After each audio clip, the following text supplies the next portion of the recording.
Bueno, ahora sí. Vamos a ir a Mateo.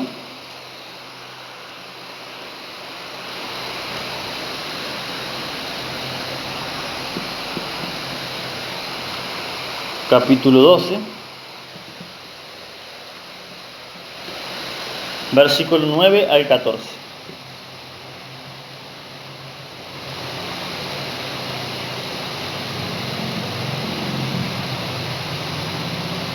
¿Lo tienen? Dice así, el título dice El hombre de la mano seca. Pasando de allí, vino a la sinagoga de ellos, y he aquí, había allí uno que tenía seca una mano. Y preguntaron a Jesús para poder acusarle, ¿es lícito sanar en el día de reposo? Él les dijo, ¿qué hombre habrá de vosotros que tenga una oveja, y si ésta cayere en un hoyo en día de reposo, no le eche mano y le levante? Pues ¿cuánto más vale un hombre que una oveja? Por consiguiente, es lícito hacer el bien en los días de reposo. Entonces dijo a aquel hombre, extiende tu mano, y él la extendió y le fue restaurada sana como la otra. Y salidos los fariseos tuvieron consejo contra Jesús para destruirle. Amén. Disculpen, pero lo voy a tener que parar el ventilador porque me aturde y no, no me puedo concentrar. Bien, el título es El hombre de la mano seca, ¿no? Este relato que acabamos de leer, al parecer, continúa inmediatamente después de lo que leímos la semana pasada. De hecho, es muy probable que haya sido exactamente el mismo día de reposo. Ya vamos a ver más adelante el por qué. Y fíjense que verdaderamente parece, como decíamos la semana pasada, parece que lo estaban acechando. No sé si se acuerdan de que precisamente hablamos de eso, de que qué hacían los fariseos siguiéndolo, si ellos ahí iban caminando por el lado de un campo, qué hacían tan cerca de ellos para ver exactamente qué estaban haciendo los discípulos de Jesús. Claramente los estaban acechando, lo estaban buscando a ver en qué encontrarle. Y esta, por eso digo, esta sería exactamente la segunda parte de la historia de lo que leímos la semana pasada, porque continúa así. Versículo 9 dice, pasando de allí, vino a la sinagoga de ellos, o sea, ¿de quién? De los fariseos de quienes habló en los capítulos anteriores, ¿no?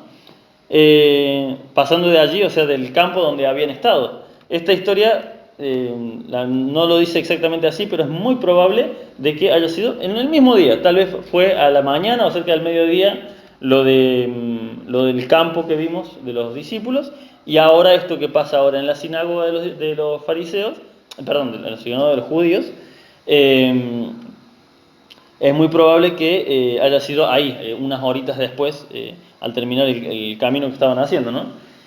Y vemos que Jesús y sus discípulos, como veíamos la semana pasada, que no tenemos mucha información de qué hacían, pero bueno, dice que iban caminando y pasaron por el lado de un campo, ¿no? Y teniendo hambre recogieron las espigas. Acá estamos viendo qué estaban haciendo, a dónde iban. Iban a la sinagoga, ¿sí? La sinagoga es el equivalente a hoy en día a las congregaciones donde nos reunimos. Ellos tenían el templo, pero al templo iban más que nada para ciertas celebraciones. Pero a diario iban a la sinagoga, que era el lugar donde se reunían para debatir sobre la palabra de Dios, sobre los distintos libros. Obviamente no una reunión como la que tenemos ahora, pero me refiero, sería de ese estilo. ¿Cuál era el principal objetivo? Y al igual que los primeros cristianos cuando se reunían, era leer la palabra, orar juntos, estudiar, ¿no? Bueno, en el caso de los judíos y la sinagoga era más que nada debatir sobre ciertos temas, exponer temas de la Torá, ¿no? del Antiguo Testamento, a ver tal vez qué opinaba uno, qué opinión daba otro, quién interpretaba mejor un pasaje, ¿no? También había tristemente mucha competencia ahí adentro, entre ellos mismos, entre los fariseos, a ver quién recitaba mejor, quién oraba más largo, ¿no? Pero bueno, el lugar no era esa la intención de la sinagoga era ir a aprender la palabra de Dios. En aquel tiempo no había Biblias en todos lados como las tenemos ahora, al punto de que tenemos 20 Biblias dentro de ese lugar, mucho menos, pero no es que cada uno tenía un rollo de Biblia, no, eso lo tenían ¿cómo se llama? Estaban en el templo, y tal vez en alguna sinagoga había partes, había algún libro, era todo escrito a mano, era todo mucho más aparatoso. Los rollos también era una cosa muy complicada de manejar, así que no cualquiera tenía.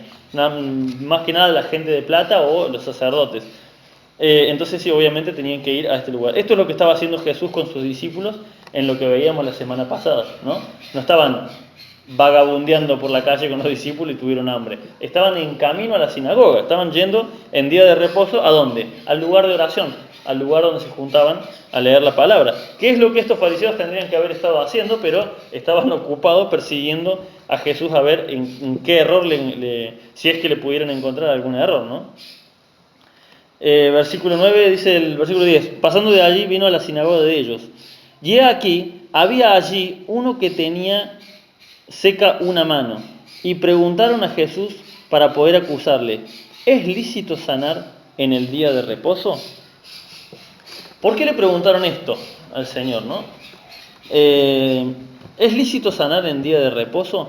¿Por qué? Porque no había una ley, como habíamos visto, ¿no? Estaba la ley que Dios dejó en el Antiguo Testamento, pero el problema es que los fariseos habían metido un montón de leyes de ellos mismos, que las hacían interpretar como parte de la ley de Dios, como por ejemplo el tema del lavamiento de las manos, que era para los sacerdotes. Ellos ya lo habían pasado a la vida cotidiana, y si no te lavabas las manos estabas contaminado, y si no hacías esto así estabas contaminado. Eso ya le habían agregado ellos a la Biblia, le habían agregado un montón de cosas que no estaban, que no eran para el pueblo en general, eran más que nada para los sacerdotes. Bien, en este caso pasaba exactamente lo mismo. Es cierto que Dios prohíbe trabajar en el día de reposo, les prohibía al pueblo de Israel.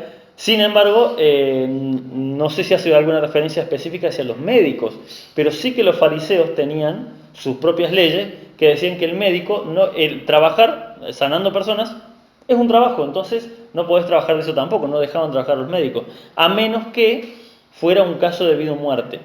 Pero, fíjense esto, no es que, bueno, si está en un caso de vida o muerte lo atiendo entero. No, lo podían atender, esta ley es una locura impuesta por ellos nomás. Que la gente ya, al no conocer Biblia, pensaban que era parte de la ley de Dios. Podían, por ejemplo, qué sé yo, una persona se cae de un techo, se quiebra, una fractura expuesta, bueno, podían enderezarle el hueso y acomodarlo, pero no lo podían vendar, porque ya era trabajo extra. No, lo justo y necesario como para que no se muera en el momento, nada más. Una cosa totalmente antihumana, ¿no? Pero en aquel tiempo era algo normal. Siempre les recuerdo, no se olviden que hasta hace 200 años la gente vivía de una forma bastante horrible. No, nosotros estamos en una época privilegiada, verdaderamente, en el siglo XX y XXI. Estamos en la mejor etapa de la historia de la humanidad, porque realmente como se vivía antes era bastante desagradable.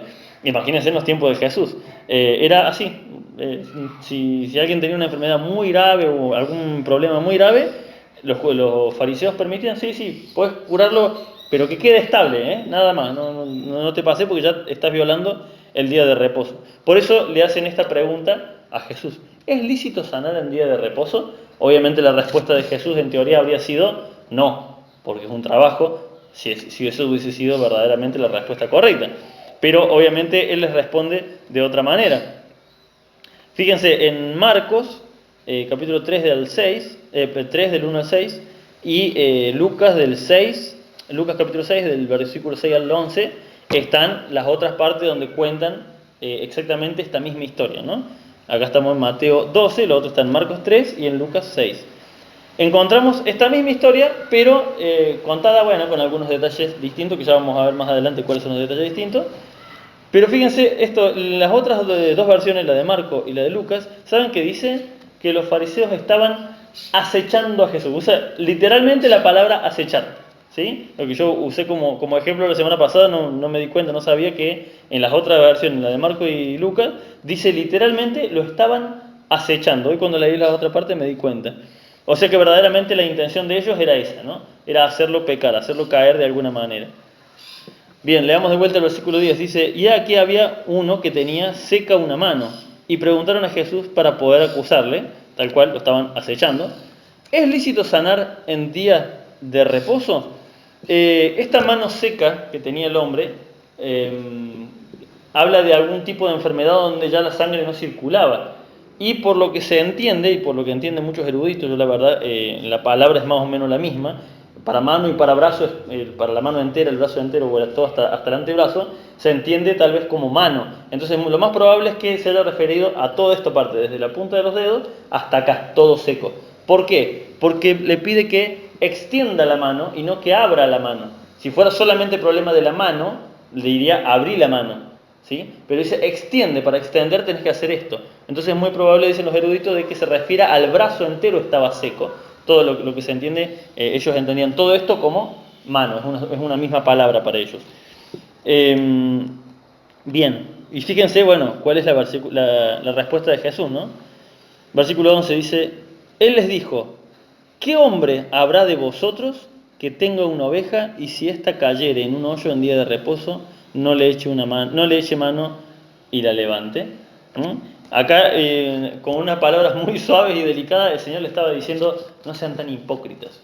No sean tan hipócritas, porque no quieren que ayude a una persona. Obviamente no les importaba a ellos el hombre de la mano seca, no les interesaba si sanaba, no les importaba la vida del hombre ese. Lo único que les interesaba era hacerlo caer a Jesús en algo, es agarrarlo en algún error. Entonces, de esta manera el Señor, con una forma muy solapada, le está diciendo, ustedes son unos hipócritas. Porque precisamente si les cae un animal en un hoyo justo el día de reposo, y tienen que meter cadena, tienen que meter soga, tienen que transpirarse o empezar a cavar con una pala al costado para que no se les muera el animal, porque recordemos que en aquel tiempo valían mucho más que ahora los animales, precisamente dice, ustedes lo van a hacer, no les va a importar nada. ¿Qué hombre de ustedes no lo haría? Y fíjense que el Señor lo dice como que está bien esa actitud. Si en día de reposo, el día que ellos tenían que no trabajar, tuvieran que sobreesforzarse para salvar un animal, el Señor no está diciendo que está mal, está diciendo, está perfecto, está bien salvar un animal en el día de reposo. El problema es que son capaces de salvar a un animal y no son capaces de permitir que una persona sea salva. ¿Con el único propósito de qué? De atacar a Jesús, de atacar al que obviamente los exponía, los mostraba como lo que eran. Estos animales, las ovejas, los burros, todos estos animales de aquel tiempo que hoy los vemos y por ahí nos parece caro, decimos, che, comprar un cordero para comer es carito, créanme que no es nada comparado con lo que valían antes. Era bastante carita la cosa. No cualquiera podía tener animales, ovejas, bueyes, esas cosas. Hoy en día capaz que con un poco de esfuerzo cualquiera de nosotros puede tener, pero tener un caballo es caro, pero en aquel tiempo directamente solamente la gente de mucha plata tenía, es como tener un auto hoy en día, un 0 kilómetro, algo así. Una oveja tal vez obviamente mucho menos. ¿Qué significa esto? ¿Qué significaba la oveja entonces? Significaba pérdida económica. O sea, les estaba diciendo, si ustedes van a perder plata, ustedes prefieren violar el día de reposo para no perder plata que permitirme que yo salve a esta persona, que yo sane a esta persona. ¿Cuál era qué les estaba evidenciando? La avaricia del corazón que tenían, que en realidad no les importaba el día de reposo. Eso es lo que pasa cuando nos volvemos religiosos, cuando todo es el horario, las formas de cómo hacer en la congregación, en vez de lo que hemos hablado hace unos años atrás, ya van 2 años, sí, porque el anterior fue el 2020, el 2019 creo que fue todo el 2019 hablar sobre qué hablamos, ¿de verdad, Anabel? El amor. No voy tan lejos. Todo el año hablamos de qué? Del amor. Todo un año hablando del amor. Yo la verdad que una cosa que a mí me dejó sorprendido, haber visto que todo lo que vimos en primera de Juan, segunda de Juan, tercera de Juan, Pedro, toda esa parte, todo lo que vimos ahí en esas cartas, es impresionante la cantidad que hablamos sobre el amor. Fue una cosa bestial realmente, la cantidad de palabra de Dios que fluía del pastor, de mí, de Guillermo, hablamos así, una vez cada uno y hablamos todos sobre el mismo tema, el amor, el amor, el amor. Una cosa impresionante. Estos tipos obviamente, ese curso se lo saltearon, ¿no? No importaba el amor, importaba más la ganancia material, no importaba si era día de reposo. Eso es lo que pasa cuando la religiosidad toma nuestras vidas. Nos olvidamos de lo más importante, que es, ¿qué cosa? El amor al prójimo. En primer lugar, el amor a Dios y en segundo lugar, el amor al prójimo. Y fíjense esto que les voy a contar ahora. Miren, versículo 12. Dice, pues, ¿cuánto más vale un hombre que una oveja? Fíjense esa pregunta del Señor. Pues, ¿cuánto más vale un hombre que una oveja? O sea, la respuesta es, ¿cuál sería? ¿Vale más un hombre o una oveja? La respuesta es obvia, vale más una persona. Lógicamente, para ellos no. Para ellos no. Para ellos una oveja, que no era de los animales más caros que había, pero era carito, para ellos una oveja valía más que la vida o la sanidad de una persona. ¿Y por qué me llamó mucho la atención? Porque es algo que vemos hoy en día. ¿Saben en qué la vemos? En la protección animal. Hay que tener mucho cuidado, yo siempre digo, hay que tener mucho cuidado con las filosofías buenistas del mundo, porque cuando las analizas un poquito, ya ves que cojean de algún lado, alguna pata está chueca, algo raro hay. Yo siempre obviamente estuve a favor, como no había estado a favor de la protección de los animales. Pero sin embargo, cuando vos analizás las personas que están detrás de esto, las actividades que llevan adelante, las cosas que publican, te das cuenta que, ¿sabes qué están haciendo en realidad? Están idolatrando a los animales. Los están poniendo en un pedestal arriba y al ser humano por debajo. ¿Mm? He visto publicaciones, videos así, esos videos en comedia, en chiste que por ahí te salen en Facebook, qué sé yo, de un perro que se atraviesa, un perro de la calle se atraviesa a un motociclista y lo tira al motociclista y se lastima todo, como un chiste. Cuando la persona en realidad salió realmente lastimada. Y he visto comentarios de, que se embrome el de la moto por meterse en el camino del perro. En chiste, pero no es chiste, porque lo piensan de verdad. Porque lo piensan de verdad. He visto un montón de cosas que la verdad que cada vez que lo veo digo, che, pero esto ya se está saliendo un poco de control. Recuerdo que ya lo conté, acá querían hacer una junta de firma para que todos los comerciantes fuéramos los encargados de dejarle comida a los perros de la calle todas las noches. Y yo le dije a la chica, culpame, pero estás loca, le digo, eso no te lo va a firmar nadie. Y dicho y hecho, nadie se lo firmó. ¿Cómo me vas a obligar a mí a yo sacar mi plata para darle comida a los perros de la calle? Bueno, eso es precisamente, es una idolatría hacia los animales. Esto es lo que este hombre, está bien, no idolatraba a los animales, pero estaba poniendo precisamente el valor de una vida humana por debajo de lo que vale un animal. Y yo les pregunto, en Génesis, ¿cómo nos puso el Señor a nosotros? ¿Por encima de los animales o por debajo?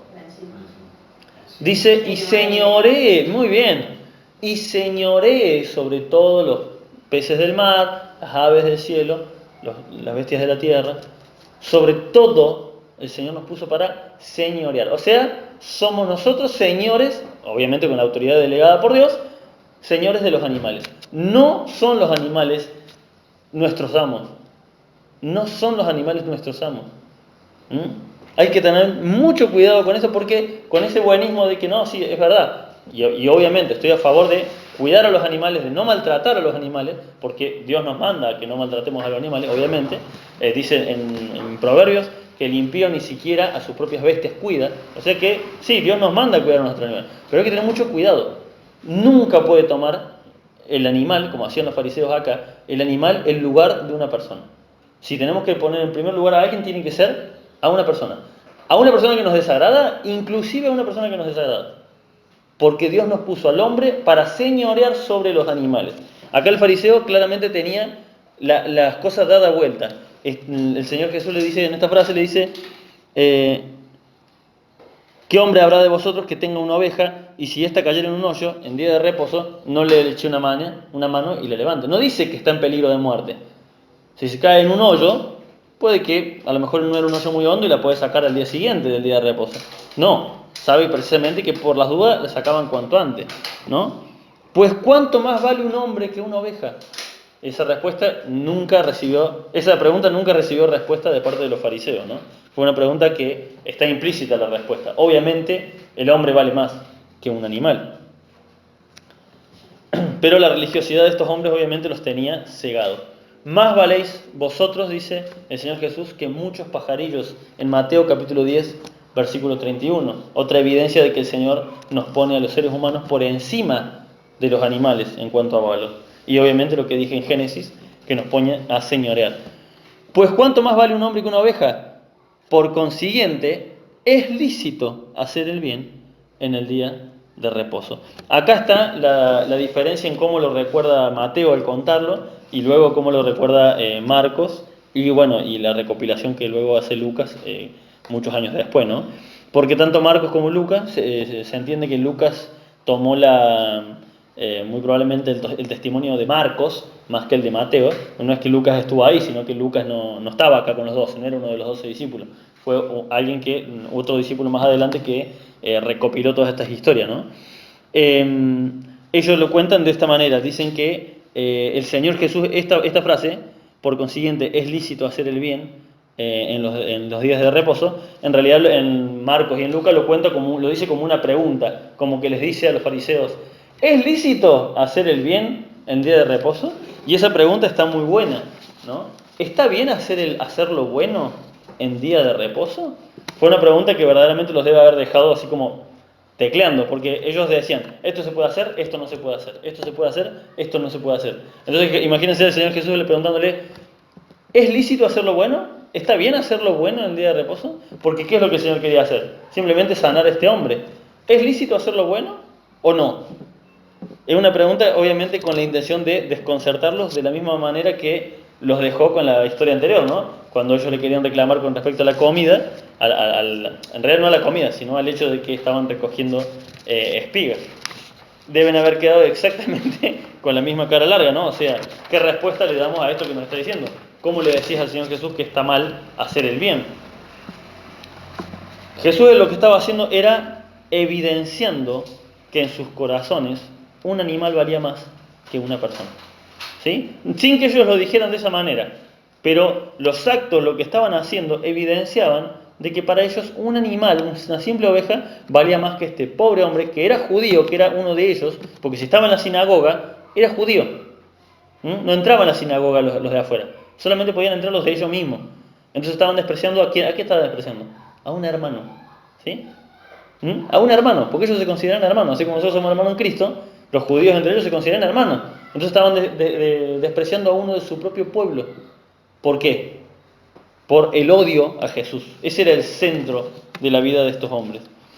Versículo 13 dice, entonces dijo a aquel hombre, ¿sí? Una vez ya dada esta charla, ¿no?, que tuvo ahí frente de los fariseos, la otra versión, es que después lo dejo de tarea para que lo vean en Marcos y en Lucas, la historia contada por Marcos y Lucas, cuenta que precisamente lo estaban acechando, dice, a ver si lo sanaba en día de reposo.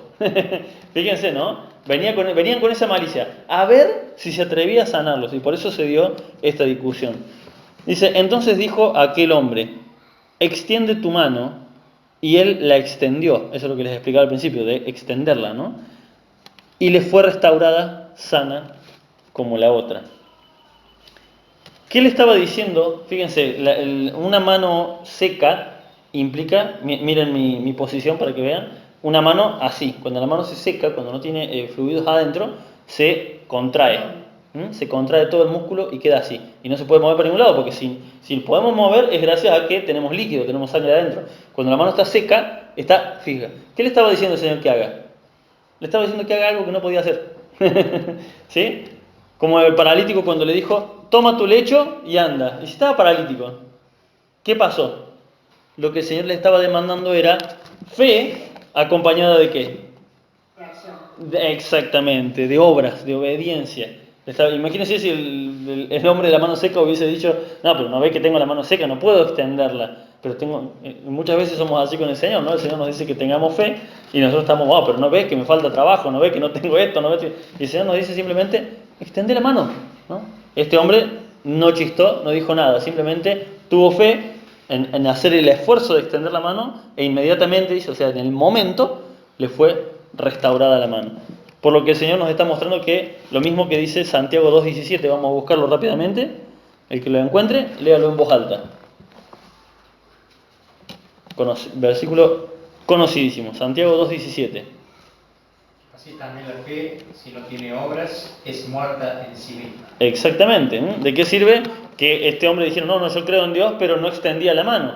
No quería soltar eso que lo tenía agarrado. La fe sin obras, sin esa obra, esa acción, estaba muerta. Esto lo vemos precisamente, como les digo, en el pasaje cuando el Señor le dice al paralítico, toma tu lecho, levántate. Primero, estaba paralítico, levántate, toma tu lecho y anda. Y eso se lo dijo en el momento. Obviamente el paralítico tiene que haber tirado la acción de levantarse, si no, no habría funcionado, no habría habido milagro. Era la obediencia. ¿Dónde vemos esto también en el Antiguo Testamento? En la historia del profeta Eliseo con Naamán, cuando le dice que vaya y se sumerja en el río Jordán 7 veces, ¿no? Este hombre no lo quería hacer porque pensó que iba a venir y iba a decir alguna palabra mágica y él iba a ser sanado. Y el siervo de Naamán le dice, no te pidió nada complicado, o sea, andá y metete 7 veces en el río Jordán y bueno, fíjate qué pasa. No es nada tan grave lo que te dijo. Entonces Naamán dijo, lo vamos a probar. Y tal vez, no dice la Biblia, lo que vemos de Naamán es que no creyó. Creyó que como no se hizo como él quería, al parecer Naamán no creyó. Pero ¿qué pasó? Fue obediente. ¿Qué hizo Naamán? Naamán era alguien de alto rango, ¿no? Del país vecino. No era israelita. ¿Qué hizo? Obedeció. Y es muy interesante que lo manda al río Jordán. ¿Por qué? Porque cuando nosotros pensamos en el río Jordán, ¿será algo lindo el río Jordán? No, la verdad que el río Jordán no es algo lindo. Hace poquito veía un video que mostraban lo que era el río Jordán y dicen que en los tiempos de Jesús era más o menos lo mismo. Por eso, y antes también. Por eso Naamán se queja.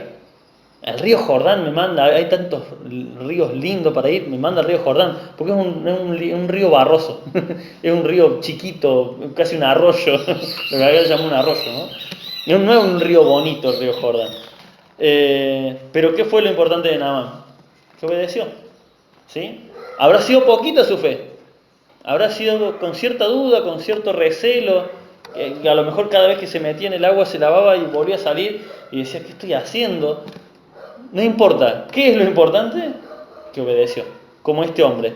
Extiende tu mano. Ese momento estaba mostrando su fe acompañada de las obras.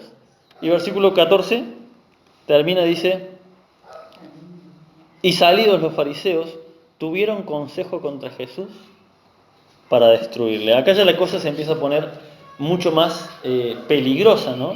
Y fíjense que no dice tuvieron consejo contra Jesús para matarle, ¿no? La primera opción no fue matarlo. La palabra destruirlo se puede traducir de varias maneras. Una es matar literalmente, pero otra es matar o destruir figurativamente. O sea, ¿cómo? Exponerlo públicamente, avergonzarlo de alguna manera, que quede destruida su, ¿cómo podemos decirlo? Su ministerio, su carrera, ¿cómo se llama? La forma que tenía la gente de verlo. Eso es lo que ellos querían destruir. Que es lo que buscan hacer durante mucho tiempo, ¿no? De acá hasta el momento de que lo apresan para llevarlo a la cruz. Todo este momento, todo este pasaje vamos a ver una y otra vez como los fariseos que buscan destruirlo. No estaban buscando matarlo literalmente. Ya después al final sí. ¿Qué nos deja esto? De enseñanza. Por lo general, cuando nos resistimos a la palabra de Dios, solo hay 2 caminos que podemos seguir.